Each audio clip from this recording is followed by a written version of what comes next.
ठीक है बेटा, तो एमसीक्यू नंबर 62 में frequency of a tuning fork depends upon length.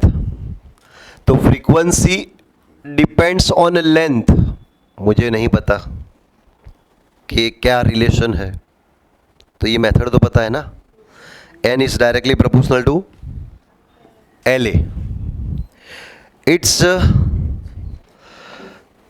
Density. तो frequency is directly proportional to rho B, rho is the density, and Young's modulus YC, then frequency and Young's modulus will be related as।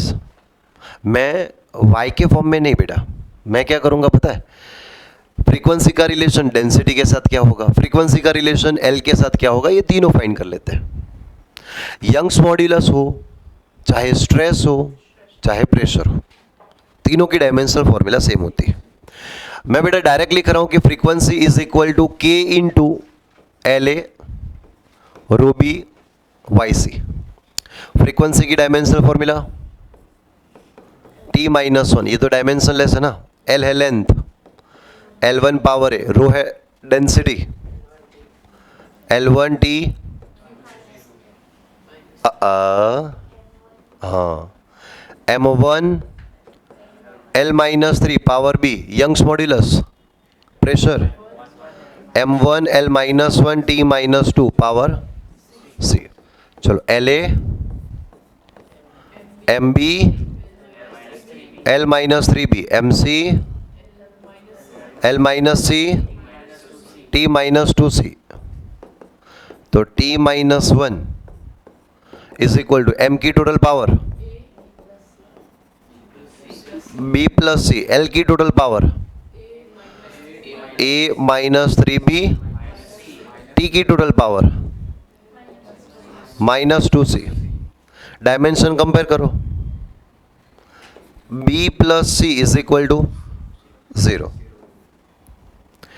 A minus 3B minus C is equal to 0, minus 2C is equal to minus minus plus C is equal to 1/2। तो B is equal to minus C मिला, तो B is equal to minus 1/2। A minus 3B, B की value थी बेटा minus 1/2, C की value है 1/2 is equal to 0।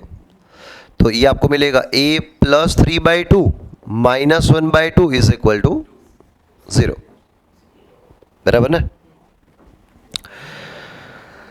चलो इसको सॉल्व करना है, तो A 3/2 माइनस 1/2 ये होता है बेटा 2,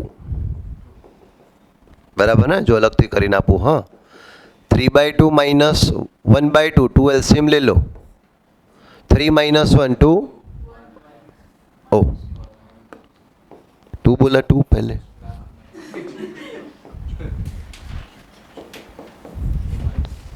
बराबर ना। तो A is equal to minus 1।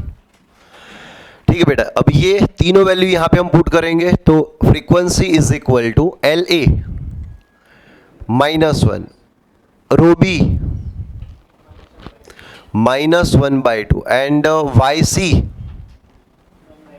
1/2। देखो इसको मैं कैसे लिख रहा हूं, frequency N is equal to 1/L into 1/√रो लिखा चलेगा, एंड √Y। तो फ्रीक्वेंसी का रिलेशन अगर यंग्स मॉड्यूलस के साथ चाहिए तो directly proportional to √Y, density के साथ चाहिए तो 1/√रो, लेंथ के साथ चाहिए इनवर्सली प्रोपोर्शनल 1/L, बराबर ना।